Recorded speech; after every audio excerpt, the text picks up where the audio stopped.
how they worked with trapping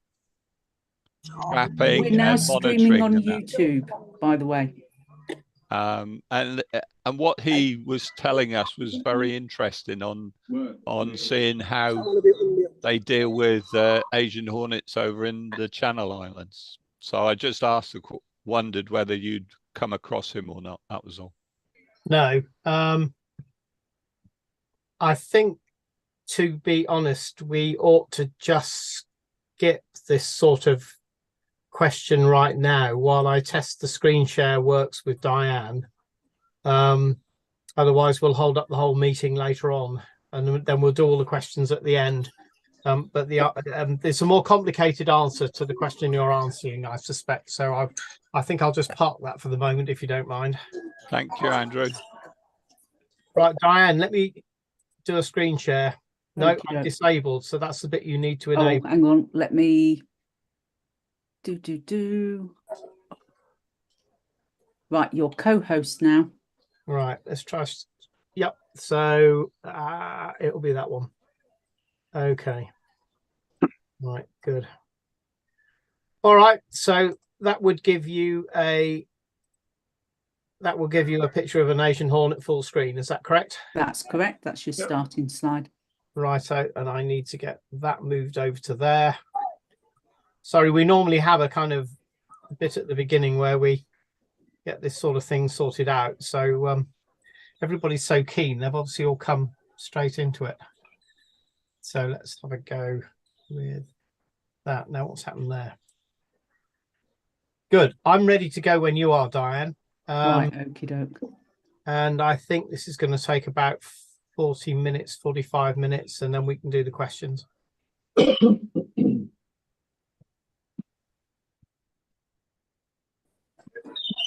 I'm just adding the link for the YouTube live to the web page in case we reach capacity, and I've sent it to Ian. It's not quite 7 o'clock yet, is it? What time are we on now? My watch has stopped. Oh, it's 18:56. Oh, we've got a couple of minutes.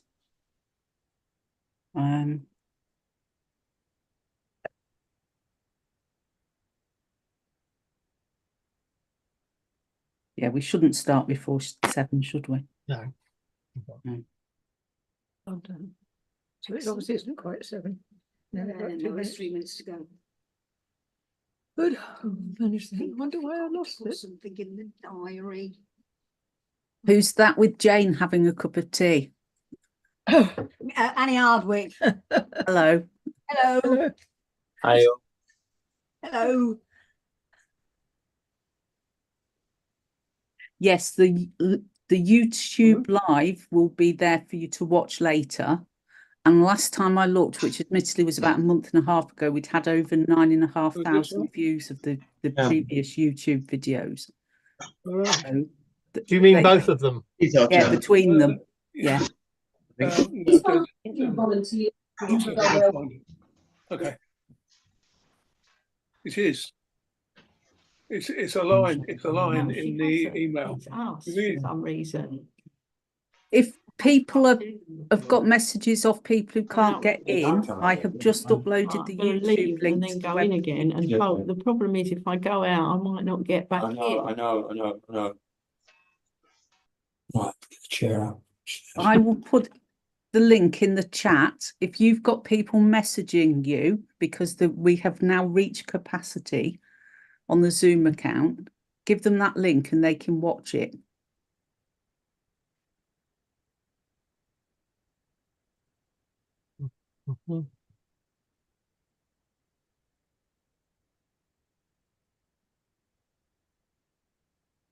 I will get it out on the Facebook as well.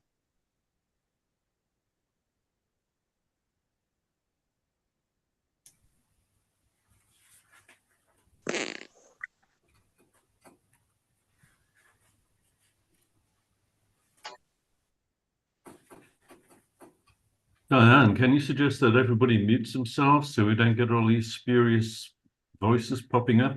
Yes, I will do in about 2.5 seconds. I'm just working out how to post something on the BK Facebook page. just so everyone who wants to watch can. This is Claire McEttigan, another of the BBK trustees. I'll try and keep an eye. We do ask people to mute themselves, but I'll keep an eye. And if anyone's mute has come off, I will, I'm afraid, mute you, and so that we can all concentrate and hear Andrew. Thanks, Claire.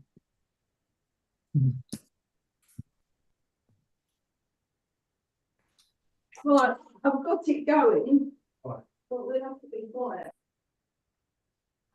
Right, I think we are at 7 o'clock. So thank you all very much for coming. And thank you once again to Andrew for agreeing so kindly to do a talk for us. This talk's called A Special Briefing for Beekeepers with an Update for 2024. So over to you, Andrew, please. Well, good evening. I've been asked by the BBKA to update the special briefings that I gave last September in Asian Hornet Week. The two special briefings are still there on YouTube for your reference. Alternatively, there are PDFs on the BBKA website under branch and association resources. This is an update, not a substitute for those briefings, but it is an opportunity to refresh memories on some key points. So I will start by updating you on the Asian Hornet situation in France and Belgium. We'll see what that means for us this year. I want to revisit those honeybee colony losses in France that I talked about in part 1 of the briefing last September, and to address accounts being presented in this country concerning the adequacy of... Trace, I can't listen. I can't hear the audio. Diane, can you hear me all right? Diane, you need... We can hear you. Yeah, sorry, I've muted myself. Yes, I can hear you. Okay, Yeah. so that's just loud and clear from Chesterfield. Okay, so Yeah, that's beekeeper defences against the beekeeper defences in the apiary, and as part of that, we're going to revisit 3 core defences in the apiary. We'll also have a look at a recent report into the first year in operation of the new 2022 French national fight against the hornet that was commissioned by the National Organisation of Bee Health Associations. There are lessons there to be learned for us in the UK. Just a reminder, the material in this briefing is copyright, so please don't copy it. Now, last September, I went into some detail on the sources for these briefings. So tonight, I'm just going to give you a quick reminder. The information on the situation in Belgium and on the nests in particular comes primarily from 2 databases. Vesper Watch for Flanders, the area above that red line, and from the Wallonian Public Service for the area below the red line. Information on nest numbers and nest densities comes from the nest destruction campaigns operating in a number of departments. The Luke collectives, as they're known, meaning collective fight or struggle. I draw on reports from the beekeeping associations in various departments and from the entirely separate bee health associations known as the GDSAs, whose function is broadly comparable to that of our bee inspectors, but they are volunteers. And I draw your attention to the highlighted passage there where one GDSA was expressing concern that beekeepers were getting disaffected with the collective fight. In addition to input from scientific studies, I subscribe to 3 national beekeeping organisations in France, the main beekeeping union UNAF, the National Bee Farmers Syndicate, the SNA, and lastly, the National Organisation of Bee Health Associations. This map is showing the limit of the Asian hornet's expansion as of the 5th of January. It is produced by the Muséum National de Histoire Naturelle, the French government's chief advisor on the hornet. It simply shows where the hornet had been reported, and so colonised is not the correct term for us in the UK, although usually arrival quickly leads to colonisation. Now, starting in the Wallonia region of Belgium, let's go back to the situation in 2021 and see how it developed. Just ignore the yellow dots because they were sightings of individual hornets. The blue dots were confirmed nests, and the colour light blue indicated that the nests had been destroyed. Up to and including 2021, there had been a small but persistent Asian hornet population that was being controlled by the Wallonian authorities. The hornet had arrived in Belgium in 2016 by expansion through France, the same year, incidentally, that it arrived in Tetbury, Gloucestershire. But there is a significant difference between what had happened here and what had happened across the channel. Our arrivals were hitchhikers on freight, on ferries, or even in caravan awnings. The odds were very much against the hitchhiker. But with the arrival by natural expansion, the sheer numbers mean the odds of establishment were very much in the hornet's favour. The winter of 2021 into 2022 was unusually mild. Lots more Asian hornet foundresses survived hibernation.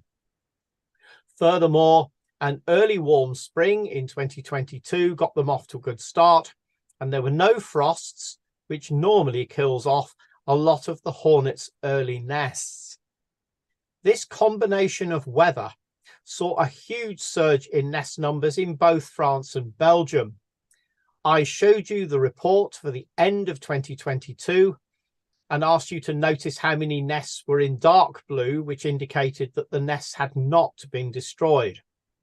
Many Belgian beekeepers were caught by surprise and lost colonies. Across the border in France, in the Pas-de-Calais department, it was reported that all apiaries were affected by Asian hornet predation. And then came the triple whammy. The autumn of 2022 was unusually warm. In fact, October was a record year for temperatures in Wallonia. That extended the hornet's breeding season, and even more foundress queens emerged to mate and go into hibernation, ready to emerge in 2023. A surge year has always been followed in the past by a drop in nest numbers as a consequence of a return to more normal weather patterns. But at the beginning of 2023, we were seeing unusually warm weather, and our Met Office was warning that with the waning of the cooling La Nina effect in the Pacific, we were likely to see a record warm year globally. And that has proved to be the case. And the Met Office was right. Globally, 2023 was the warmest year on record. This was the report up to the end of 2023. And again, notice how many nests are in dark blue. Even if the numbers haven't gone up, obviously, in Wallonia, they have stayed at a high level. It's been a similar story in France, some departments seeing the same high number of nests, although other departments have seen a reduction. For example, Manche in Normandy went down from 10,000 nests to 7,000 nests, which is 70% of the 2022 figures. Nevertheless, they're still 2,000 nests up on their normal figure of 5,000. October is a key month for Asian hornet reproduction, and in Belgium, the first 10 days of last October were once again unseasonably warm. The middle 10 days saw more normal October weather. The last 10 days were very wet and windy and, of course, mild. You'll remember Storm Ciarán at the end of October. Now we have to see what has carried over into this year and what this year's weather turns out to be. But the Met Office tells us it's likely to be yet another world record warm year as the warming effect of El Nino gets into its cycle. So will we see a third year at these high numbers of nests?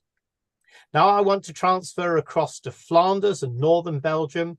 There they have had a further surge in nest numbers. So they've had two surge years, one following another.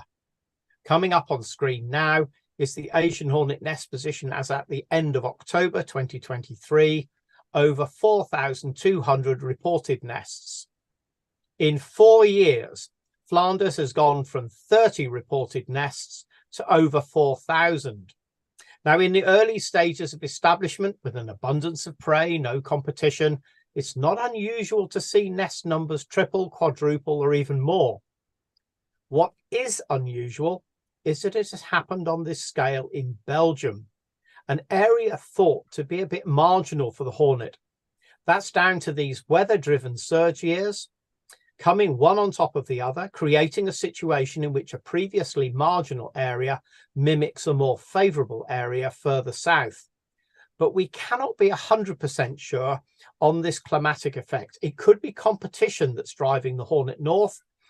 Perhaps France is becoming unsuitable in areas for the hornet, or a lack of prey, which would be very worrying indeed.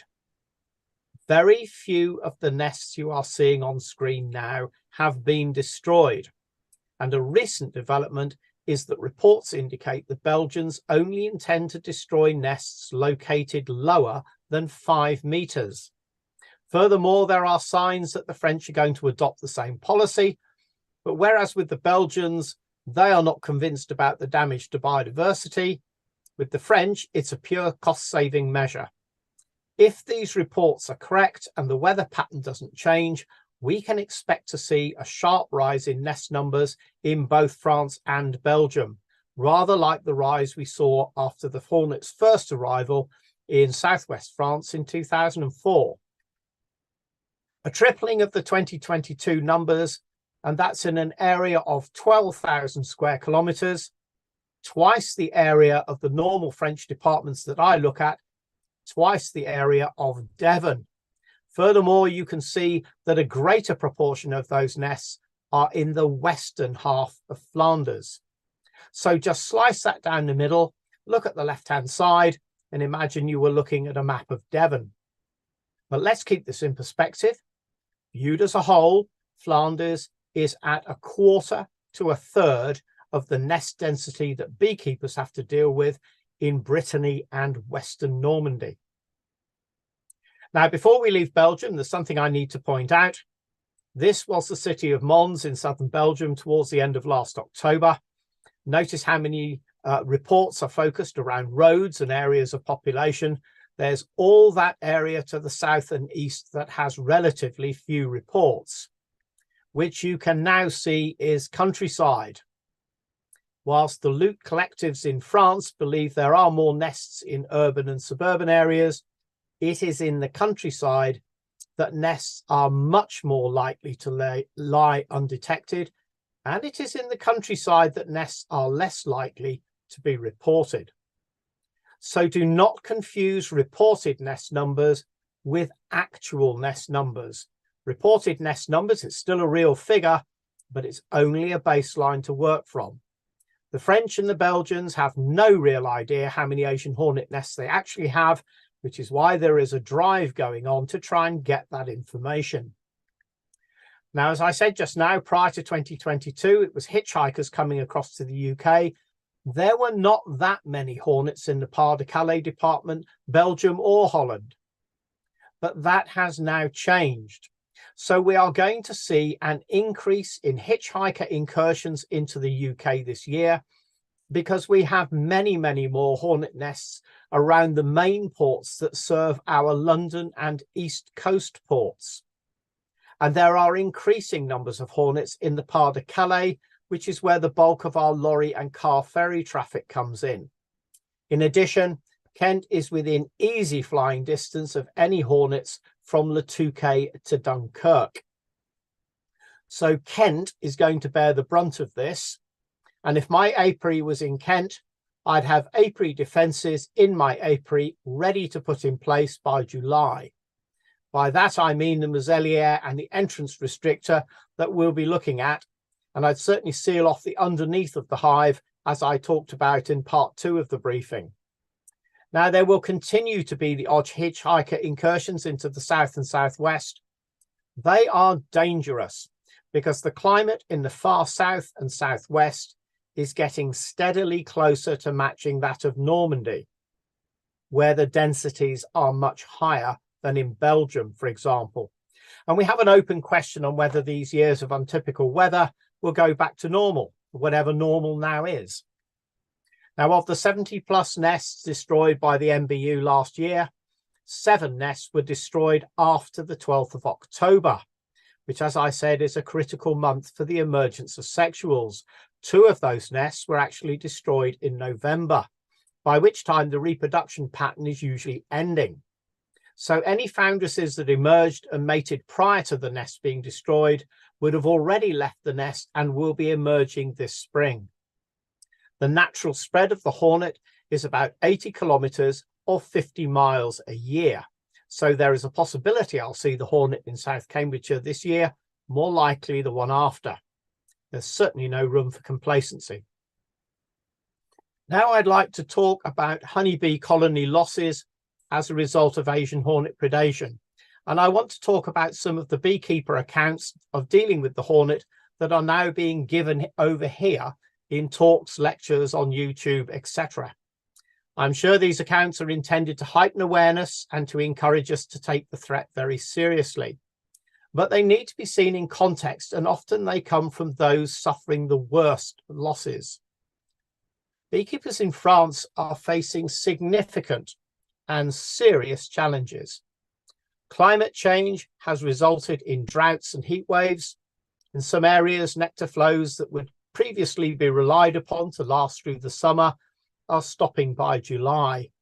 Honey harvests are fluctuating widely from year to year, having a severe effect on beekeepers' incomes. The latest blow is that French wholesalers are declining to buy French honey in favour of cheap imports from China and Eastern Europe. The financial viability of beekeeping is under threat, and there is even talk of seeking emergency aid from the state. An increase in the use of pesticides in recent years is alarming beekeepers, adding to the same problems, pathogen problems that we have. Added to that, the usual varroa treatments seem to be failing, causing increased colony losses. On top of all these pressures comes the Asian hornet, causing losses that require beekeepers to invest in defences, some of which are expensive. Reports indicate that most beekeepers go for the simpler and more affordable defences, trusting that they will suffice. And in normal years, they may do so, but not in these recent surge years that have seen nest numbers at record levels and which are happening more often. The Asian hornet is the proverbial straw that can break the camel's back. And that's why Christian Pons, the president of UNAF, referred to some areas where where Asian hornet predation was prevalent, becoming unviable for beekeeping. Now, last September, in part 1 of the briefing, I told you about the winter mortality survey of honeybee colonies carried out by the ESA. It's been going since 2018. All beekeepers are canvassed, and about a third, that's over 20,000 beekeepers, fill in the survey. You can see that winter colony losses, percentages rather, vary enormously across the country, and there doesn't appear to be a direct correlation with the presence of the Asian hornet. Obviously, the percentage you're looking at do not include pre-winter losses, which in the autumn of 2022 were severe in some areas of heavy hornet predation. To get any perspective on these individual accounts that are now appearing in this country, you have to know not just from what department the report originates, you need to know the degree of hornet infestation, and you need to know what else happened in that department, because other factors are also behind the losses being reported.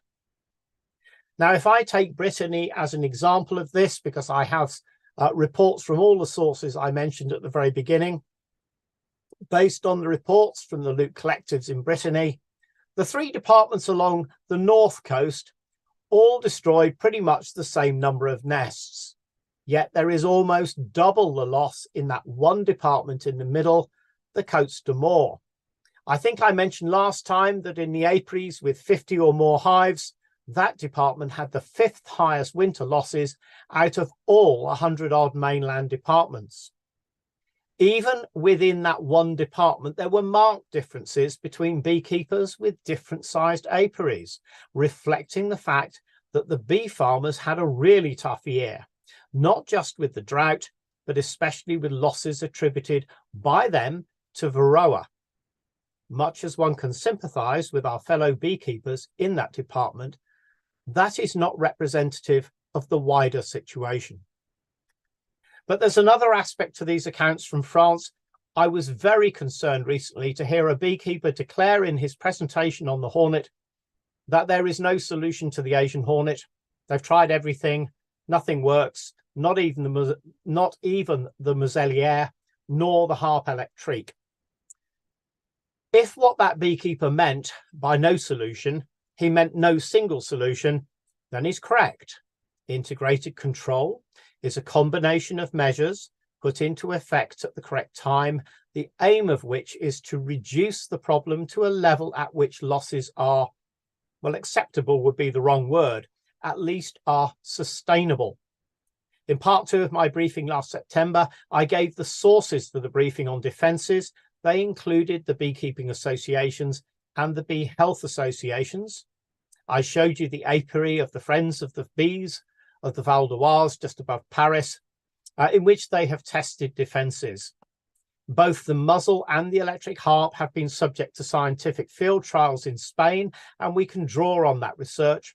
And I also told you that I'm in regular contact with one leading manufacturer of electric harps, Harpa Electrica, as they're called in Spain, and they devote part of their website to advice on trapping and deployment of their harpers. I urge you to go and look at this site. The main French beekeeping union, UNAF, the Bee Farmers Syndicate, the SNA, and the National Bee Health Association have all issued guidance on dealing with the hornet, and they include in their measures the use of the Muselier and the harp. Nevertheless, the accounts from individual beekeepers will still leave a nagging doubt in the mind. So is it the case that none of the defences work, that there is no solution? Well, coincidentally, when I was hearing this report, I was sent a link to a French national organisation for bee health associations survey, which had been commissioned to find out how the first year's operation of a new national fight against the hornet had gone. The survey didn't just look at that. It also reported on what beekeepers were doing to fight the hornet, and pretty much all the bee health associations had contributed to it. It reported that just over half of beekeepers are using the Muselier. Only 15%, though, are using the expensive harp électrique. So think back to what I said regarding the context to these losses and the financial situation that is driving beekeepers' decisions. Surprisingly, it reported that for spring trapping, 90% of beekeepers were not using the most selective traps or were not using the most attractive baits. 54% of beekeepers needed an update on hornet biology, and 22% needed more information on the construction of electric harps. The report said that many beekeeping associations would spend the winter building harps.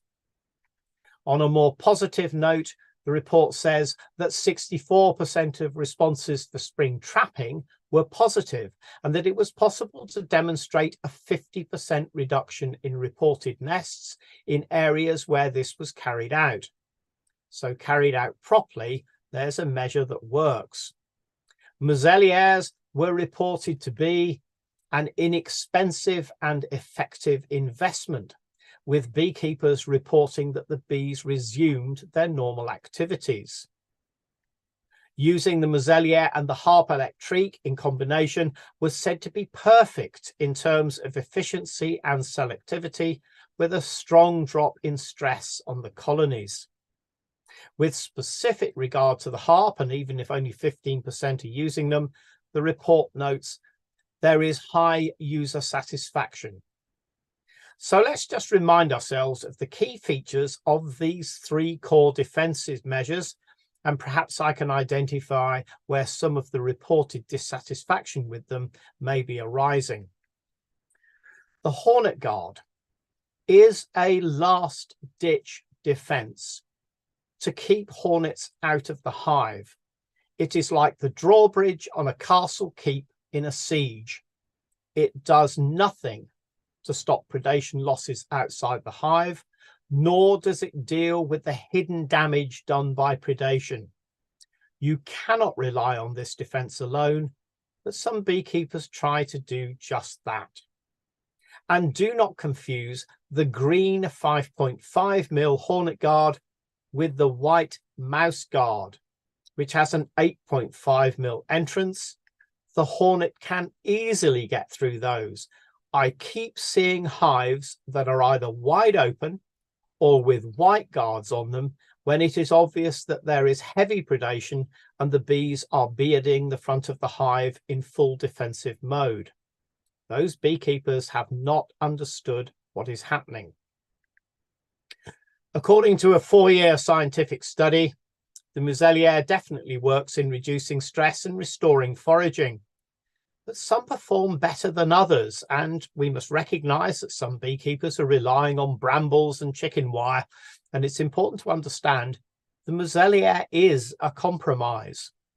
If the mesh is small, say 6mm by 6mm, so the Hornet cannot get in, then foraging is affected and the bees can get picked off while they try to get through it.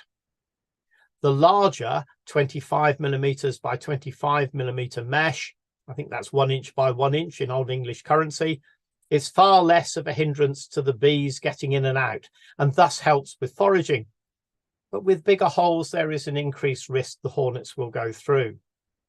The middle option, 12.5mm by 12.5mm, is between the two, but nevertheless, the hornet may go through later in the season, especially if the colony has clustered and there's no guard force, which is why you must use the entrance restrictor with the 2 larger mesh sizes, but used at the appropriate time. That's why you must keep an eye on what is happening.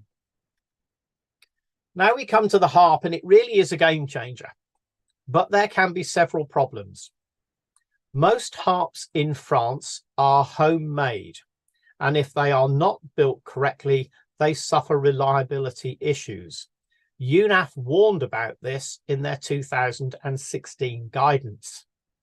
Having built 4 harps myself and tested them over an extended period, built to French designs, I can tell you the key to success is to use the right materials, such as stainless steel bars rather than galvanized, the right wire for the grid, especially in this country, good electrical connections, the right insulation, spacing and tension on the wires is vital. Furthermore, some think the higher the voltage on the grid, the better it works, but that is not true. I'm updating my technical paper that is lodged on the BBKA website so that you can get more information there. Furthermore, it is very important indeed that the harps are placed correctly. Again, UNAF highlighted the importance of correct positioning. A major mistake is putting them too close to the hive entrance. Attention to this sort of detail is absolutely essential. The alternative to using the harp is bait trapping, but that is not without its problems. Remember, the hornet follows olfactory clues, and bait trapping attracts hornets that may not have found the apiary otherwise. INRA, the Institute, the National Institute for Agricultural Research, I think it does a little bit more than that now, took the traps out of their apiaries because they concluded that the more traps they put out, the more hornets they had in the apiary. In this January's issue of the SNA magazine, there's a major article by Dr. Dennis Thierry of INRA and 4 other authors on the benefits of the harp, in which he reports quite spectacular results from a 2-year trial in an INRA apiary. They are continuing their research and are now looking at refining the positioning of the harps, which I'm delighted to hear, because there is a much better position to the one you see there in the photograph. That before you try to rush off and buy what is an expensive unit, and I think Thorns are selling one at £300, you need to think exactly what it is you're trying to do. Some apiaries will have mains power available or close by, so you wouldn't need to buy a version that has a solar panel. If you only needed 2 harps, you might decide just to power both harps off one high voltage unit, and power that off a battery that you charge up once a fortnight, as in this example here. The risk with using one HV unit to power more than one harp, lots of beekeepers do this, is firstly leakage in the high voltage wiring. So you have to keep the wires separated and off the ground. And if one harp shorts out, the others are useless. If you have more harps, as in this scenario, it makes more sense to have a central solar panel unit that delivers a low voltage, say 5-volt power supply to all the harps, feeding individual high voltage units. And note that because my Zapper Bat unit is so cheap, all my harps have their own high voltage units mounted as close to the grid as I can get them. My advice is to go onto a website such as Sanve and have a look at the different options. There's some great research from Spain to prove the value of the harp. Now, what I want to look at now briefly is the Loot Collective, the collective struggle or fight. It's the departmental-wide nest destruction scheme that is waged in a number of French departments. Initially, nests were dealt with in many departments by the pompiers, the fire brigade. That couldn't last, and so some departments organised a departmental scheme that was either partially or wholly publicly subsidised. One such scheme was operated by the Department of Morbihan, a department that last time I told you is unusual because, as well as nest destruction, it also carries out organised large-scale spring trapping to the end of May. You can see the year-to-year fluctuations caused by the effect of the weather. This is one of the most successful loot collectives, and it certainly reduces the nest problem, even if it cannot solve it. I can tell you that year after year, Morbihan has far fewer nests than the 3 French departments adjacent to it, probably 30 to 40% fewer nests. But these schemes are starting to fail because they are expensive and the year-to-year fluctuations are too much for public finances to tolerate. And so in France, a new national plan was rolled out in 2022, masterminded by GDS France, the overarching animal health organization. The problem is it is a plan on paper with no funding attached and a very poor substitute for the previous publicly subsidized schemes. The real work relies on volunteer effort focused at departmental level on the bee health associations, which are quite small, and the beekeeping associations, and it is reliant on the local schemes being able to raise fundings from, say, local authorities, and also to recruit the volunteer referents at commune level that are so essential to the operation of the scheme. The volunteer referents are expected not only to carry out the duties of a referent, checking nests, reporting, and authorizing destruction, but also to populate databases with the additional information required by the scientists. They're even expected to analyze the contents of traps every week. Those requirements are at the heart of the disaffection amongst beekeepers with the collective schemes because they form the bulk of the reference. And there is no funding for nest destruction, which before the subsidized loot collectives came into operation meant the nests were often not destroyed. It is very worrying that the report is raising the spectre of the French too, only destroying nests located below 5 meters in height. Now, the report says the plan has been implemented in only 40% of departments. In some departments, the Fredon, the scheme managers under the formal loot collective schemes, are actually just carrying on regardless. Of those departments, only 35% have a departmental referent or steering committee.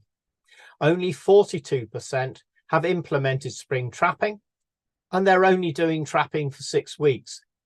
Given the staggered emergence of queens from February to April, I cannot explain that and do not understand it.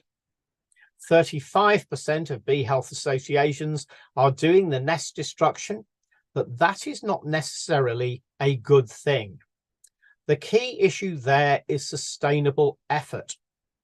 It is very attractive to wonder if our beekeeping associations could replicate Jersey's very well organised lest location and destruction scheme. And some associations have sent teams over to the Channel Islands to have a look at track and trace, etc.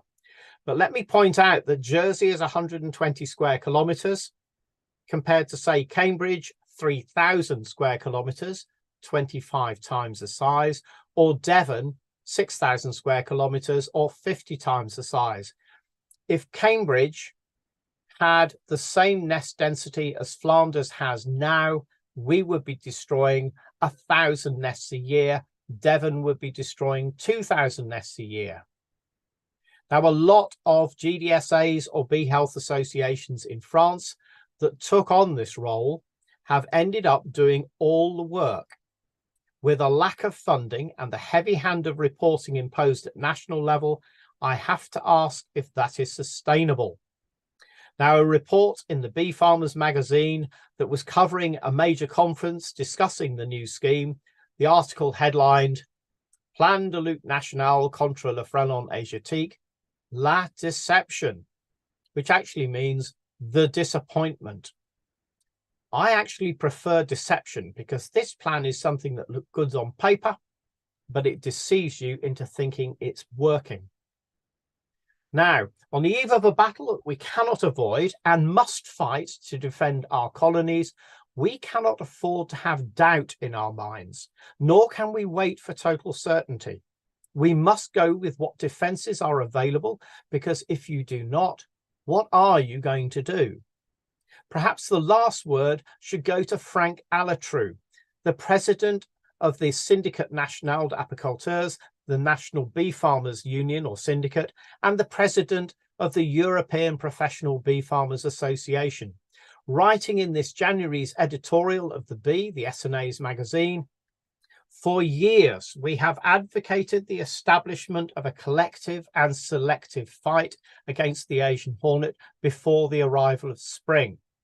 Then at the end of the season, strengthening the protection of colonies by putting in place effective muzzles and new generation harps.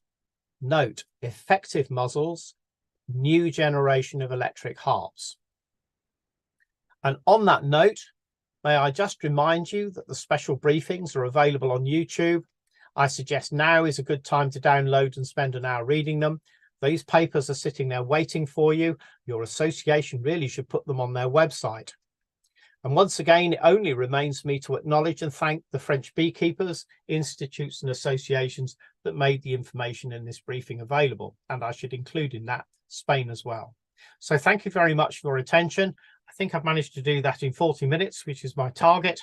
And now I'll be happy to answer questions. Thank you, Andrew. We do have a few questions. I saw just go in. Can you recommend a spring trap design?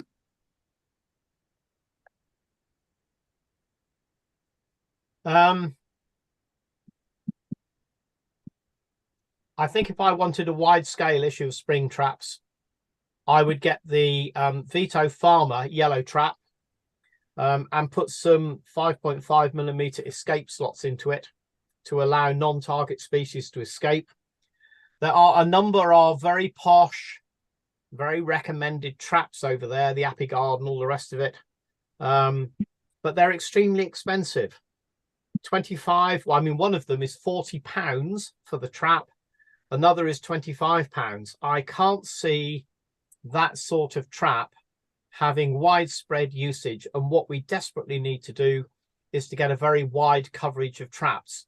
So if you want a cheap and cheerful trap, you could do the MBUs one, which I think is quite difficult to build. You could make any trap you like, as long as it follows the rules for selective trapping that are outlined in part 2.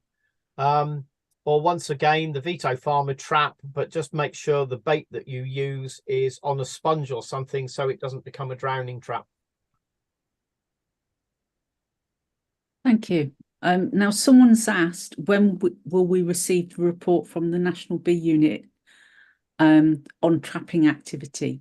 they are going to come and speak at the Asian Hornet Conference. I think that's February the 17th, and give us an update on the nests from last year. I think we have to wait till then. There will be at Spring Convention a full lecture on the DNA analysis. So if you want to know more about it, come to Spring Convention. There are a couple of people with hands up. Nicola, you'll have to come off mute, and then Peter Coxon's next. Diane, could I just offer a thought on what you've just said about the MBU report? I can't preempt what they are going to say, but one of the words of caution I would just offer is that year after year we hear from them that there is a very high number of infertile males and females coming in out of these nests. And it's always kind of held up as being almost like a promised extinction event. Just bear in mind, the Asian hornet is expanding rapidly through Europe, and there is in Vespid colonies a certain degree of infertility that seems to be almost part of their build-up. So I wouldn't put any too much hope if you hear that there are lots of infertile queens. The key question we need to hear is how many of those nests had queens that were viable and could actually be capable of mating and reproducing. Yeah. Right, Nicola, do you want to ask Andrew your question, please? Yes, please. Good evening, Andrew. Just very quickly, have we had any indication if NBU are going to do spring trapping in Kent and the other areas that were affected by nests last year? I'm afraid I don't know. I can't imagine that the Kent Beekeeping Association won't do spring trapping next year. They had a target of getting a trap into every square kilometre, which sounded a really good idea. When you say Kent Beekeeping Association, are you talking about the Kent Beekeepers Association? Because we've had nothing from our Ashford branch about getting trapping in place for spring. Well, I don't know what to say. If your county association isn't doing it, I'd start asking why. Thank you for that. I think I will. Are you in the WhatsApp group for the Kent Asian Hornet team? I am. It's been very quiet. Because there's a couple for Kent. I'm in the Ashford Kent Asian Hornet team WhatsApp group, and I'm also a member of the Ashford Branch Association. And I'm not speaking out of line. It was on the Facebook page that Ashford Branch have decided that they won't be trapping this year. They'll only be putting out cards and things. There's no plan to organise a trapping in the Ashford Kent area, is my understanding, and what I've seen in writing on Facebook. Okay, thanks, Nicola. I'm not in Kent, so I can't speak on their behalf, but I could ask a question to someone who is. Peter Coxon's next. Thanks. Yes, thank you, Diane. Very interesting talk as usual, Andrew. You mentioned earlier that beekeepers are not using the most effective baits or lures. Now we're going to be running a workshop in Sussex and High Weald to build lots of sentinel traps for early trapping, but I'm finding it difficult to identify what are the most effective lures. I know they need carbohydrates in the spring and protein when they're raising brood, but do you have a recommendation? I have a lot of spare mead floating around. I was wondering if that might work. Well, I know this report that came out from the Bee Health Associations was recommending their standard bait, which is dark beer, white wine, and fruit syrup. The worry I have is that the French fruit syrup is extremely aromatic, so I don't know if you can match it over here. And I also know that a lot of French beekeepers are using pressed apple juice, but I'm not sure whether that now falls into the category of not the most suitable material. We do know that the Vita Pharma bait is very good. We know that Sutera works well. So I think I would probably go with one of those two, because the situation next year is going to be really, really important. We can't afford to get this one wrong. Thank you. Next is Sandra Slater. If you come off mute, I know it's not Sandra. Right. Oh, she logged in for me, yeah. It's Tony. Looking maybe a year or two hence and perhaps back into France a bit, what's the effect on the non-keeping wider society and from nesting hornets, and what role do the pest control industry have? Josh, well, there's two actually quite involved questions there. I spent a lot of time actually in part one last September talking about the effect on French society. If you bear in mind that in large parts of southwest France, up into western France and up into Brittany and Normandy, you have densities of nests at anything around about 10 to 12 nests per square kilometre in urban and suburban areas. The effect can be quite marked on the local population, with streets being closed off while they destroy nests, sporting events being affected, fun runs, cycle rides, etc. I think a good example of the sort of havoc that can be caused actually occurred last September. I was hearing of a primary school in De Sèvres, which lies between Bordeaux and Brittany. Just as the children were lining up to be taken into their classes by their teachers, an Asian hornet nest that nobody had spotted in the nearby bushes off the playground suddenly decided to attack. They ended up with 10 children stung, 3 members of staff stung. The hornets even followed them into the school. And the French emergency services responded to this by sending no less than 41 immediate responders to the scene, together with a specialist fire brigade unit from a nearby town. That's the sort of event that happens every now and again, just to remind everybody that even if the Asian hornet is not aggressive away from the nest within 5 meters or so of its nest, if it is disturbed, it will very quickly make a mass attack. The agricultural industry has been quite badly hit, especially soft fruit. Even the grape industry, the wine growers, has been affected because one bite from an Asian hornet lets in grape rot, never mind the stings to the pickers. So I wouldn't underestimate the effect on the civilian population, or the general public, I should say, from the Asian hornet. It is a wretched nuisance, and in fact, people do and are stung. I think last time I quoted the figures for 2022 in Manche, which is 6,000 square kilometers, size of Devon. Seems to be a nice benchmark, Devon. 384 people being stung. If I remember, it was one person got 30 stings, survived. I think 10 I think it was 30 people got more than 10 stings. One person got 30 stings. Nobody died, but people do die every year from the Asian hornet.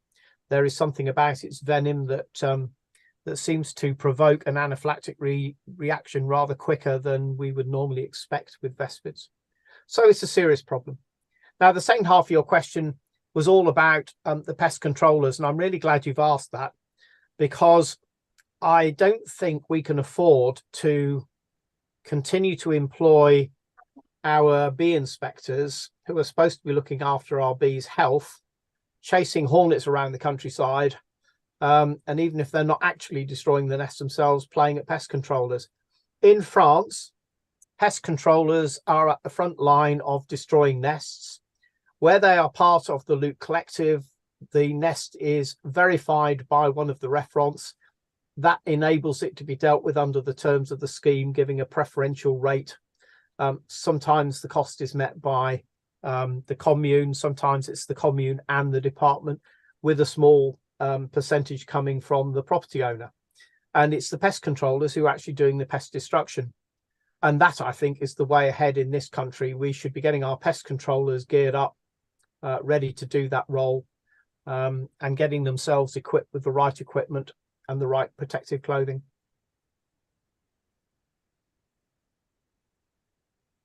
Thank you. Brian, next, please.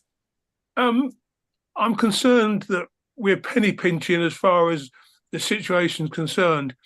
I mean, if you're going to, you know, as far as I'm concerned, we're purchasing a trap, which when you buy in bulk is about £18. It's a futuristic trap as far as I'm concerned. There's no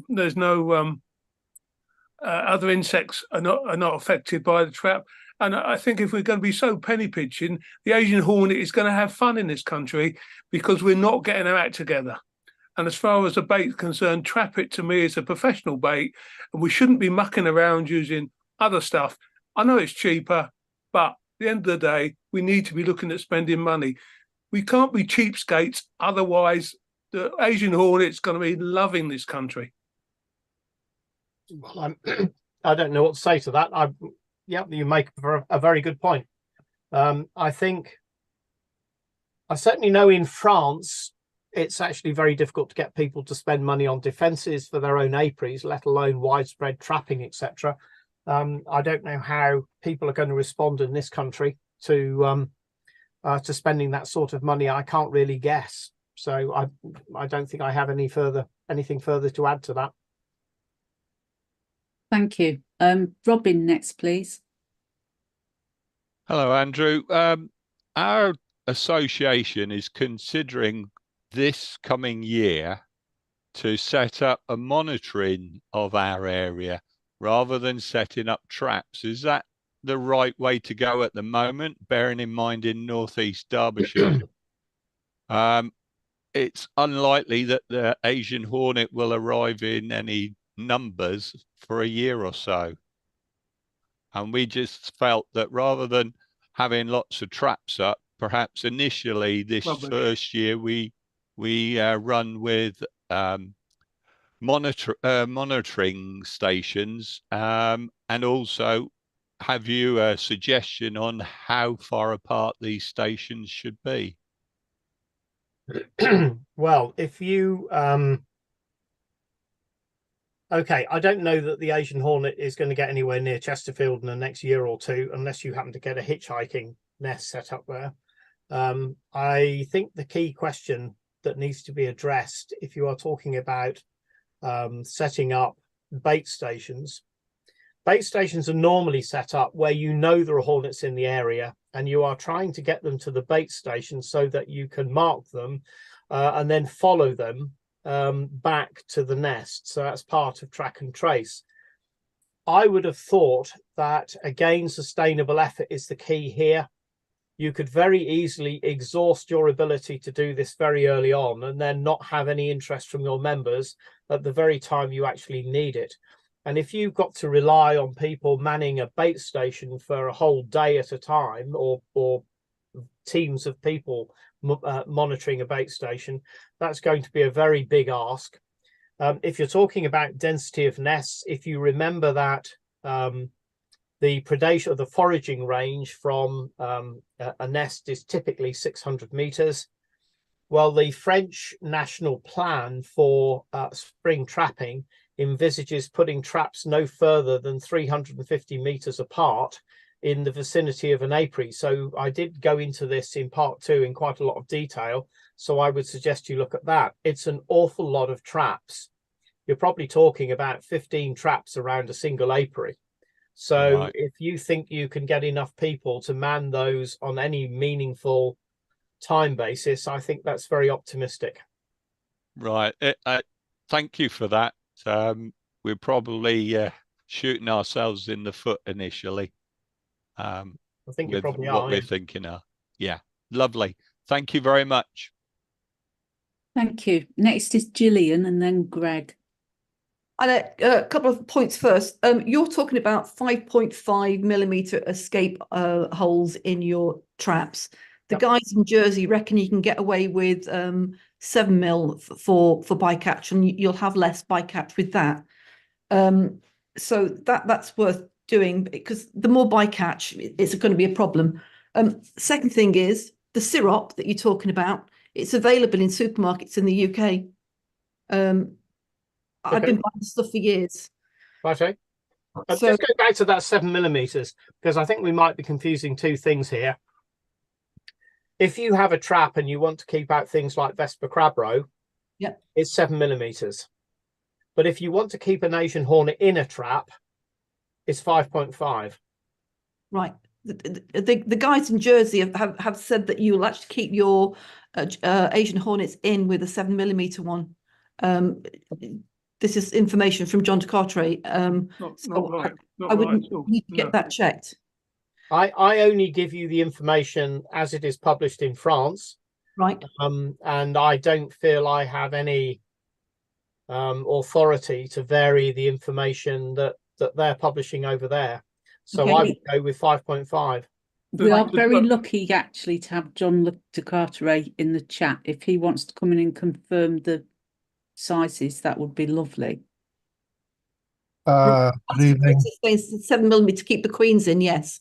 Workers can escape 7mm. But if you're spring trapping, then that's absolutely fine. Okay. And my final question is that sorry, I'm sorry, I have to interrupt. I didn't hear John's answer. We didn't get one from John, but we got one from Alistair Christie on the notes that are coming up. And Alistair is saying that 7mm to keep the queens in, yes, the workers can escape from 7mm.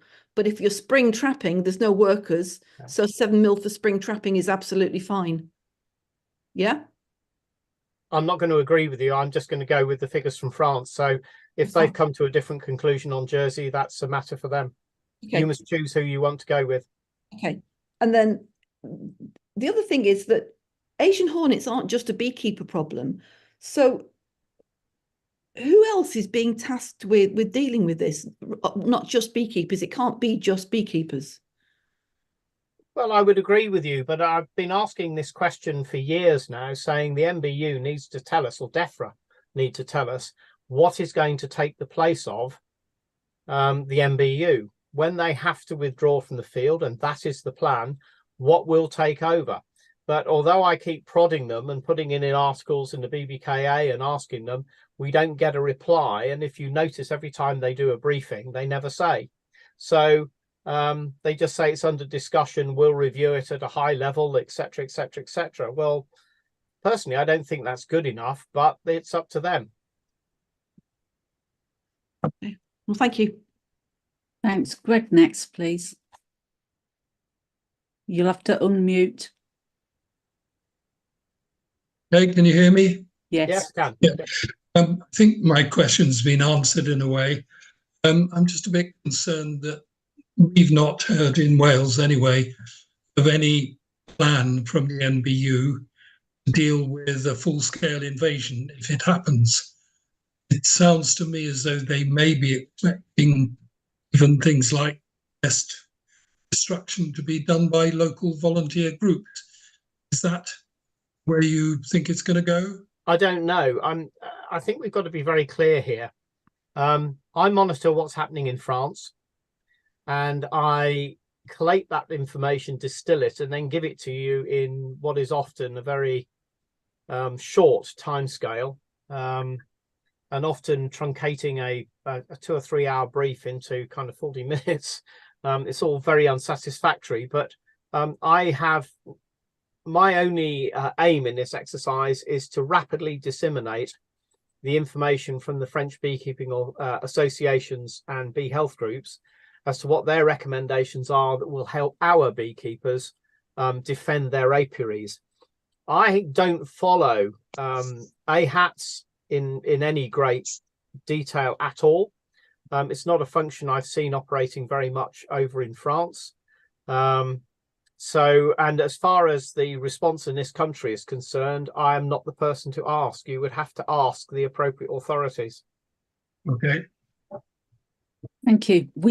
That's BBK did put a very long list of questions in that you'd all asked at the wash-up meeting, and we will be chasing that up. Some of them couldn't be answered at the time because they didn't know, but there's a lot of questions they really need to be giving us answers to. I can't see any more questions. There've been a few comments in the chat. Chloe's just asked, do you want to ask your question yourself, Chloe?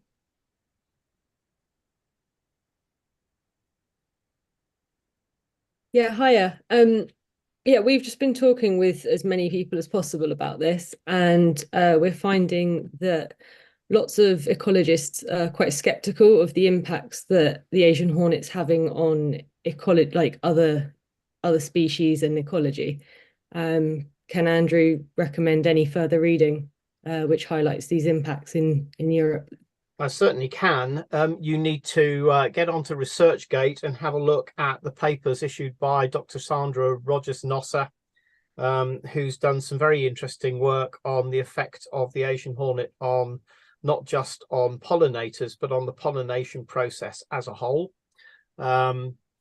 I think there was a lack of research in France initially on the effect of the Asian hornet on the insect population. Then we discovered that back in 2010, 11 and 12, I think it might be 9, 10, 11, that the Muséum National d'Histoire Naturelle had done some studies which had shown that an Asian hornet nest, just one Asian hornet nest, destroyed the dry weight of about 11 kilograms of insects, equating to 100,000 insects per nest per year. That was a bit of a game changer, to be quite honest, in terms of effect on biodiversity. I detect in France a change in concern and interest towards the effect of the hornet on biodiversity. So I don't think they would agree with people saying that there is no proven effect. Now, that is being used as an argument by CARI, the CARI, which is the Belgian scientific body. I think it's a fairly small one, actually, that has kind of said, well, there's no proven effect on biodiversity. What I would say as a purely personal comment is I think they speak people from the luxury of not having the Asian hornet kind of populating and infesting their countryside. And they're making a very big mistake in that particular assertion. So I would say go look at Sandra Rogers-Nosser's research. Have a look at a paper that was issued by the MNHN, Quinton Rome, under the heading "Honeybees Are Not the Only Prey," which was a bit of a game changer over in France, and see what you make of that. Thanks, Andrew. I know Sandra's speaking at the Spring Convention again. I've just got a slide I'll put on when we finish questions about that. Alan, next, please, if you unmute yourself.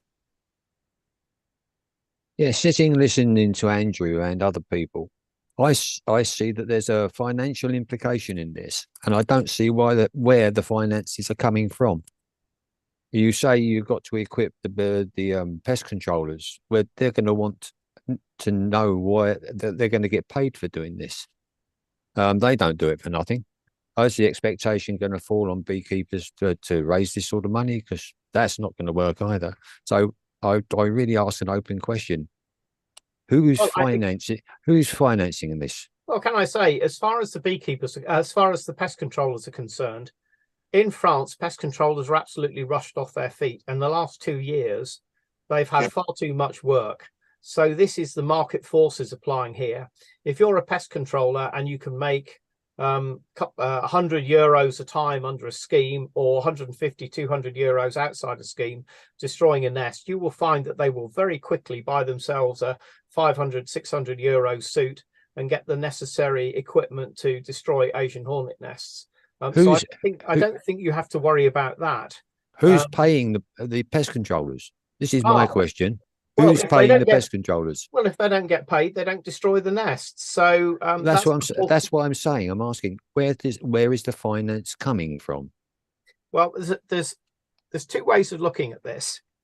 You could say that nest destruction should be paid for out of public funds, and of course that comes from the magic money tree that Rishi Sunak has got in the back garden of number 10 Downing Street with unlimited resources, or you could take the view, which I think is probably more realistic, that if you recognise that this is a problem for the community as a whole, then the nest destruction schemes that are subsidised in departments like Morbihan are effectively an insurance policy, where it isn't just the people who are affected by an Asian hornet nest who pay for the nest to be destroyed.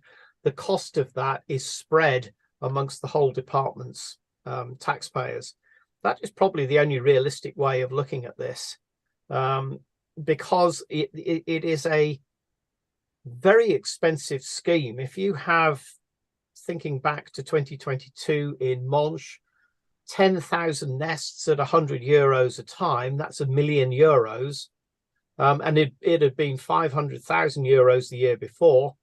Even if you recover 30%, say, from property owners, and not all departments even do that, you've still got a substantial bill on your hands. So I don't know who's going to come up with the money. I don't think we are going to be able to expect the government to do it.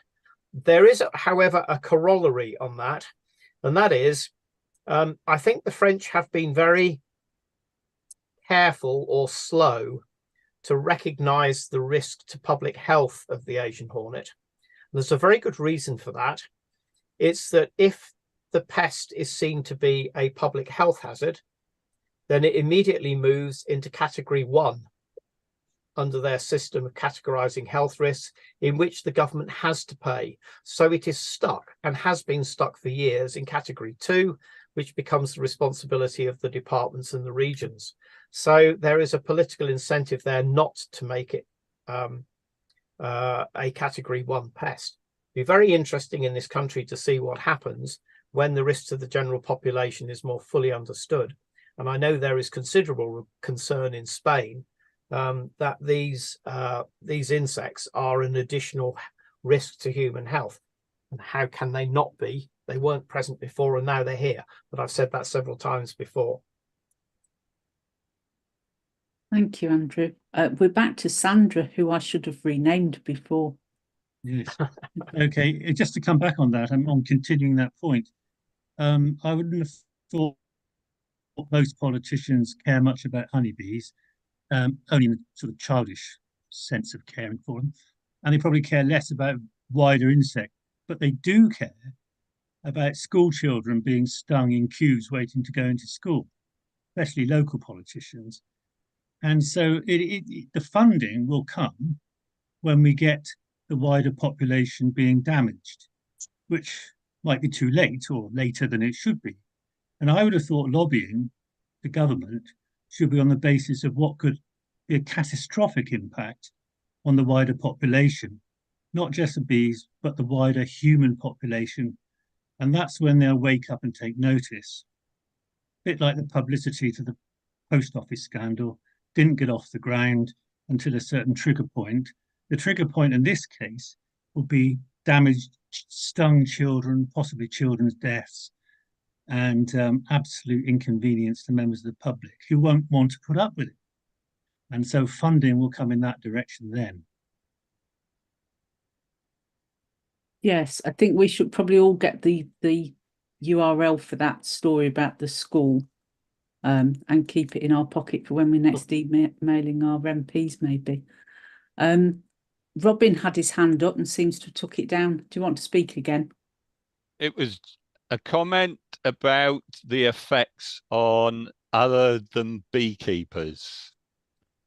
And listening in to a Zoom call that Richard Knoll did to Somerset beekeepers, it was mentioned that people like the RSPB, National Trust, wildlife trusts and that are equally going to be affected, maybe not initially to the intensity of the beekeeping population, but they would be ultimately affected as well. And these organizations should be we should be trying to get those organizations involved as much as just the beekeeping population. It also highlighted a lack of knowledge when Chris Packham, a an ambassador for the RSPB, said, "Oh, it won't affect birds," not realizing that insects are a valuable source of food to many of the bird species. And it would appear that the problems we as beekeepers face with the Asian hornet is quite often when there is no other food source available for them to feed on. Very much like happens when European hornets start hawking our hives, when there's a shortage for them to feed on. And I think if we should, as a group, we should be pressing for other interested groups to be involved. Thanks, Robin. We've got Paul and then Judith. I am aware it is 8:10, so I don't actually want to carry on all night, much as I love talking to you all and seeing you all. So Paul next, please.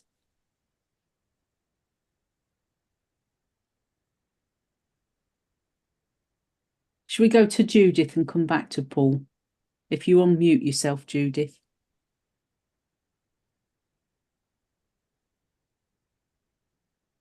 I've unmuted now. Right, go on then, Paul. We'll come to Judith next. I'm quite pessimistic about who's going to pay for destruction. We're looking at a government which, frankly, has probably got to increase taxes rather than lower them to pay for everything they've got to do. And I live in a county which is supposedly 100 million in the red and might serve a 114 notice shortly. I don't see where money for destruction is going to come from. If we get to the stage of a school getting a bad stinging, we're up to our neck in Asian hornets by then.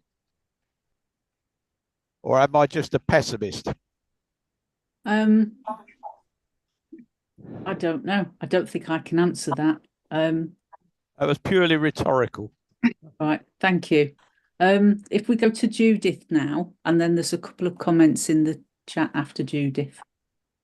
Oh, hello. I'm in Derbyshire, where we haven't had a hornet yet, but I forgot what I was going to say now. Can we get the petition going? Because if we get enough signatures, then the government have to discuss it in Parliament, and then maybe we'll get some action.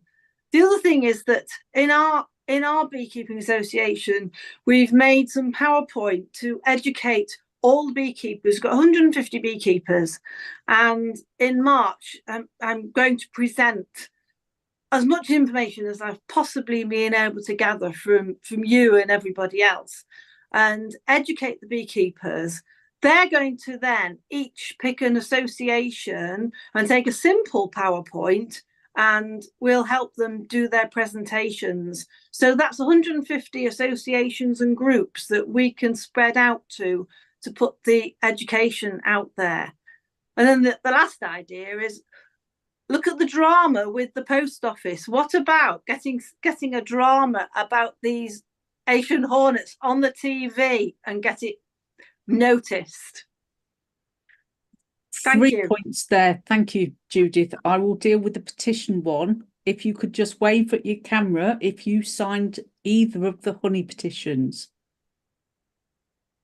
Yeah. Yeah, not very many of you waving at me.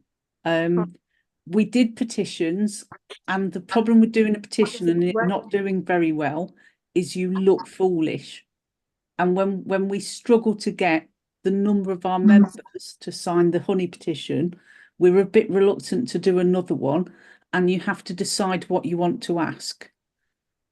My second point is, because I want you all to wave again, how many of you have got the Asian Hornet Watch app on your phones?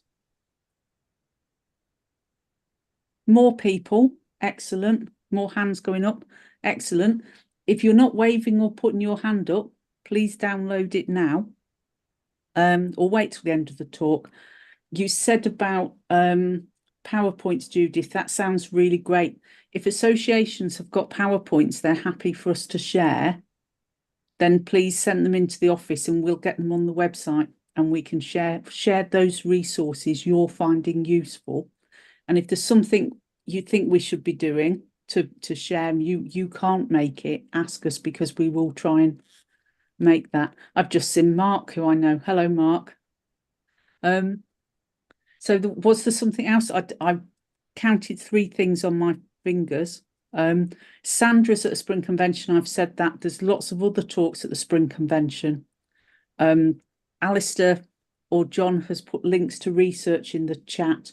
I am going to save the chat and pull the links out because obviously you're all interested in finding out the background to how many kilograms of insects Asian hornets will eat. I'm sorry, I've completely lost track of whether there was a third point, Judith.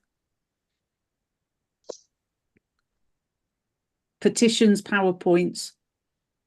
Make a TV program. Oh, the TV program. Because that Right. works, doesn't it?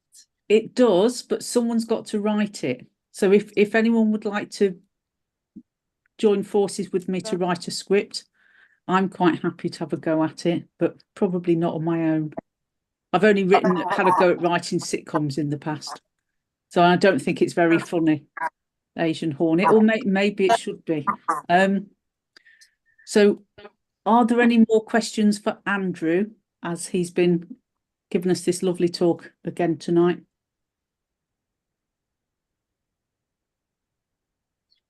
Okay, if not, I shall say thank you for your attention. I think David in South Staffs is trying to say something. Right. David, do you want to unmute and ask the last question? It's actually Dave Teasdale in North Staffs, thank you. Look, many years ago, the BBK executive undertook certain initiatives to try and get the government of the day more informed on certain issues. And some leadership has got to come forward from the BBK exec again towards the local associations to get something moving. Individual associations, whilst they might appear to be strong, don't have the same clout as the national beekeeping organisation. So, Diane, how can we help you to try and take the work forward? Because it can only be done at a national level. Individually, we are useless. As a combination of groups, we are very strong. Tim Lovett proved it years ago, and it never failed. Thank you. Thanks, David. As you may be aware, we have formed an Asian Hornet Committee. Yeah.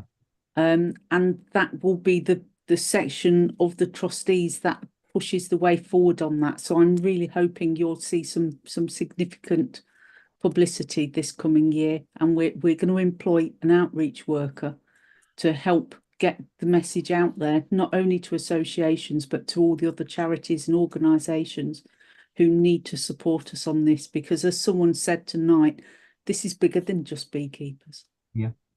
So thank you very much, everyone. Thank you so much, Andrew, for a lovely talk again. It's always a pleasure to watch your slides and learn about what's going on in Europe. So thank you very much. If we could all say thank you to Andrew. Thank you very much. Thank you. Andrew. Thank you, Andrew. Thank you. Thank you very much. Thank you. Thanks, everybody. Thank you, Andrew. Thank you, Andrew. Thank you. Thank you, Diane. Thanks, everyone. So whilst you're all leaving, you can look at this slide about the spring convention, which I'm plugging again. If you want to come and see me there, you can come and say hello. Oh, we'll be there. In Shropshire. We'll be there. It's at Harper Adams in Shropshire. It's a brilliant campus. You will find me in the bar late in the evening. Yay! Yeah, we'll be there. Well done, Diane. Thank you very much. Thank you. Good night. Nice and then. Good night. See you tomorrow night on Swarm Control. Thank you very Good night. much. Good night. Thank you. Good night. Thank you again. Good night. Good night. Thanks, Dan. Thanks very much. Bye-bye. Good night, Peter. Thank you. Good night, Tracy. It's like good night, John Boy. Bye. Yeah. Night, Diane. Good night, Mark. See you tomorrow night for Swarm Control with the Cambridge Oh, lot. yes. Yes. Good night, Mary Ellen. Thank you very much. Right, Jim Bob. Maybe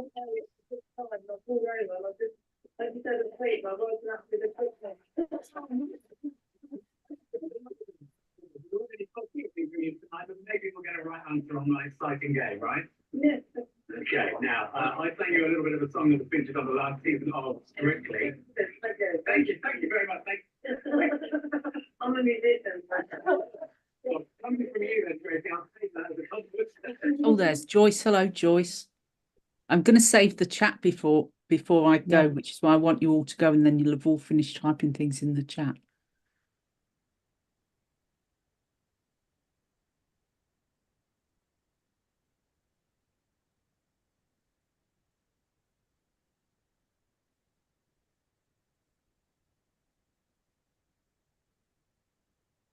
Diane, it's Yep. Michelle. Hello. If you want to talk to me about what I sent you, more than happy to. Yeah. But I know what I Okay. will do. I will